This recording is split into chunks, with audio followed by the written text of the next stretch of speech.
and welcome to our community. Susie Thomas here with you this morning. We're visiting with Mary Pat Goki. She's with Frontline Ministries, and they do have an exciting event coming up, Relentless Pursuit, which we'll be finding out more about. Good morning, Mary Pat. Good morning, Susie. How are you? I'm doing well. Thank you so much for being here. Oh, my pleasure. Frontline Ministries, for the uninitiated. Tell us a little bit about it. Oh, Frontline Ministries International was established in 1995. And we've been going to many nations and also doing a lot of local work here. And we love the Lord and love what He's doing around the world. And we just want to be His hands and His feet wherever we are. Mm-hmm. We established a church, Frontline Worship Center, in 2005. Mm-hmm. And we're located in Jackson Township on Wales. So how does a family in Jackson Township begin to reach out all around the world? It's just kind of an amazing thing. Tell us a little history. Well, a little history. It actually started in our home in 1995 and started with a Bible study with a group of young adults coming in, and people just kept flooding our home. And we believed that the Lord was sending us overseas as well. So those who were really hungry for that type of experience and love ended up going with us, and we've been going ever since. And then this just expanded to those who are also in the older areas that had families and children. And so now we come together and see what the Lord will do. And we've just been open to whatever leading that He had and still has for the local area. We want to be involved in anything that will release the knowledge and the love of Jesus wherever we go. Mm-hmm. Any changes in that vision from the beginning to where you are today? Well, we had no idea that this was going to develop into an international ministry like this. No, you don't say, hey, over dinner. Well, I think we should develop an international ministry. Not at all. Right. We added, Frontline Ministries International was the name, FMI. We were going to take a trip to the nations, the first one beginning in 1996, which is 20 years ago. And so but we had no idea we would continue to go to many countries and then develop what He has put together, the Lord has put together over these years in those nations, and we want to go to many more. But also we feel that if we're going to go overseas and share the gospel of the kingdom with people and love on them and hopefully see them drawn into the family of God and walk in the fullness of their destiny, that we can do the same here locally. So we have a real heart for this region, just love Jackson Township, Stark County, and northeastern Ohio, and the nation. So people are invited to join us and see where God would take us. We believe that's an outpouring, a result of just loving Him with all of our heart, soul, mind, and strength to be able to love our neighbors. We love ourselves. So we step into that and say, how can we be used by You? So what took you to the point of even beginning this kind of a Bible study in your home? Tell us a little bit about you. Oh, my gosh. Well, our 5 kids were teenagers at the time. Wow. I think they were all teenagers by then. Well, maybe a couple of them weren't. And so we have been involved in ministry our entire lives, my husband and I. So we just felt that this was a step into that, and we just began. I had been involved in many aspects of teaching and reaching out through various connections that I had and my husband as well. And this was just the next step in our faith walk. Mm-hmm. Believe that was on our heart. Worked with a lot of young people and older people as well. Had you done a lot of traveling? What was it that opened your eyes to needs around the world? Oh my gosh, that's a great question.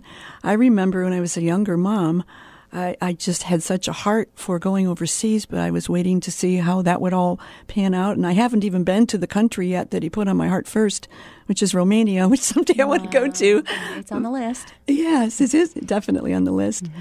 And so I've just been praying. And when I was a kid, I'd be doing reports on Africa, which I've been to many times, and just different places. So I believe it was a stirring deep inside from when I was a young child, and just fulfilling that and reaching out and loving my own family and wanting to see others step into that kind of family love, not just within their own circle of influence, but spreading that out in their neighborhoods and any place that they could. So I believe that was a call from the Lord. Was this outreach a family affair? Has it been to have your 5 children kind of it began the torch as well? Well, we started that way, and then some take on their own desires for how they want to walk out their faith. Mm-hmm. And so we have some of our kids who are involved and others are supportive. But yes, the first couple of years, all 5 of our kids were with us overseas. So it began that way. So we were really blessed and still are. Tell us a little bit about their experience, their response. What have they told you of growing up this way? It was like, I'm normal for them, but have they mentioned it? Have they said, wow, what an amazing experience we've had? Well, those who have been overseas with us have always expressed, all 5 have expressed that they're grateful for what the Lord has shown them and how their eyes have been opened to see the nations and to see how other people really live, very different from the United States. And I believe that has provided a difference in their worldview being established and the way they've interacted with a lot of people. So we hope that's been helpful. Mm-hmm. And some still go with us today. So 4 are married and 1 is not, and many of the spouses have been with us. What you're just describing right now is a lot of people's dream come true. The fact that, you are doing a lot for people around the world, but the fact that you can sit here today and say that all 5 of my children are walking with the Lord, that their spouses go with us, that, that in itself right there, wow, what an accomplishment. Is there anything better? Well, we're really blessed, and I know that some of them are moving in their own directions, which is fine, however that would be, and we invite all of them to be part of whatever we're doing. Our son-in-law, married to our daughter, who are very active in our church right now. Our son-in-law is a doctor, and he's going to lead our first medical clinic in Africa. Oh, cool. But he started with us in 1996 in our first mission. He was just a child or a young teenager, yes. And now he's married to Christy, and they both are involved in worship and other ministry in Frontline, which is really a big blessing for us. And then we see the little children, or little people that are raising up as a result of that. Mm-hmm. So we're really blessed to see whatever the legacy will be. We just want the Lord to have his name honored, to be lifted up above all. What do you see around the world? I know there have been countries, I hear countries that are praying for America. Because they see we're in a mess. And it's true. Tell us your perception of their perceptions of what's going on. That's an interesting question, because we do talk about that when we're overseas. They ask us what we think of our president and what's going on, and there is this opinion overseas, it seems, that we are in this privileged land, which we are, yes. And there's a big desire, I want to go to America too. Mm-hmm. We also see a very deep hunger for the Lord in a lot of places that aren't experiencing some of the blessings that we have. And there is a lot of faith that we've also encountered that stretches us. Like, oh my goodness, mm-hmm. You are standing for this and this and this, and you go to the only one who can really provide the answer. And I'm really challenged by that. So I love that. I love to see how the Lord's working. And there's so many needs for hurting people, but the Lord has such a big plan for the nations and the interconnection of the nations, and we want to fit into that. So when we go to another nation, when we're led, we want to follow his timing and his way. And we've gone back to repeated nations, the same nation over and over and over again, to see how we can establish whatever it is that he has. So we're pioneers in many respects.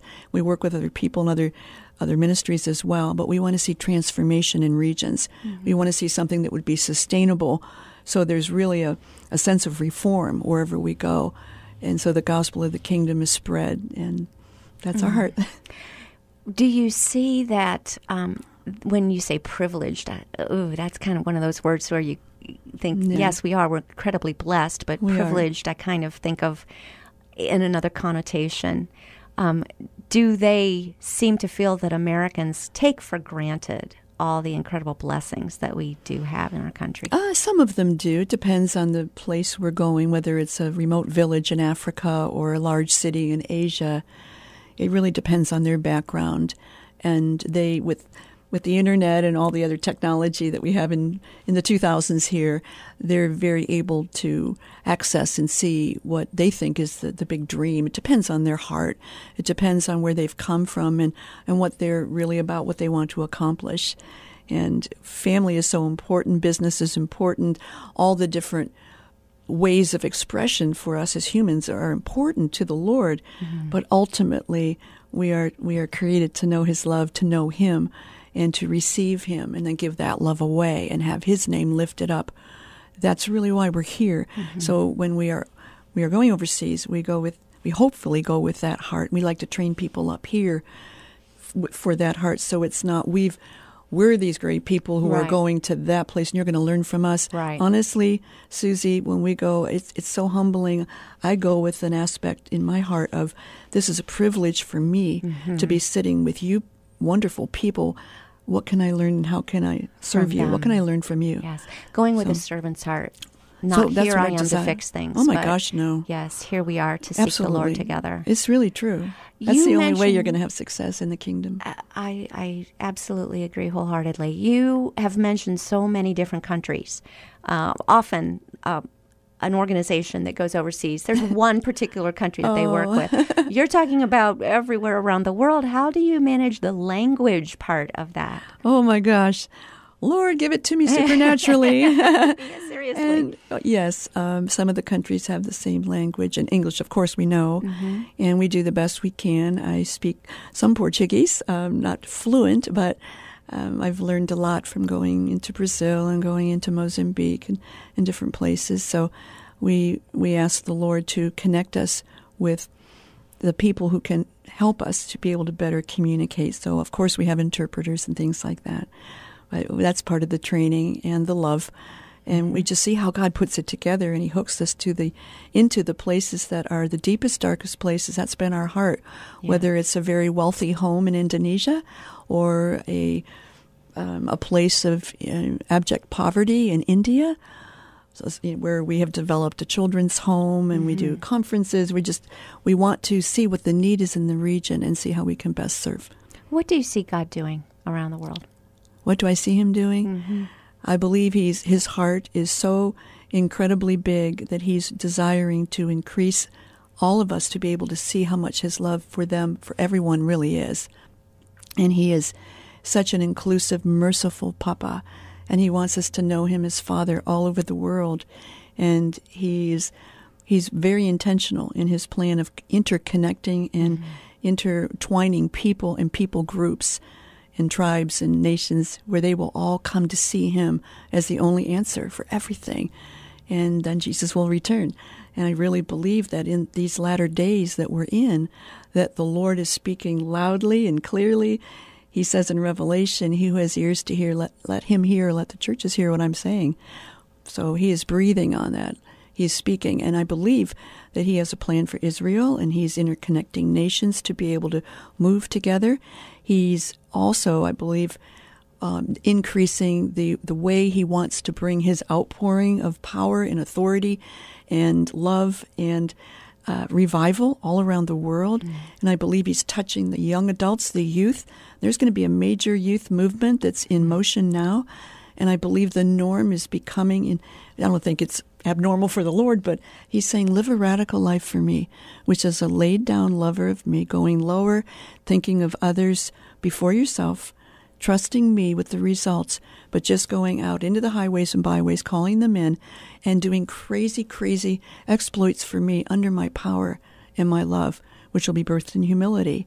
And if you have that heart, which can only be developed by him, then you can go to the nations. If he says nations can be won in a day in the scriptures, it's like, Lord, really? That's crazy love. Give me the heart to be able to carry that kind of love. Nations can be won in a day. Yeah. That is amazing. We're talking with Mary Pat Goki. She's from Frontline Ministries, and we've got an event coming up, Relentless Pursuit. I've got much more to ask you, but first we need to take a break, and we're going to do that right now. We'll be back after these words. You're listening to Our Community.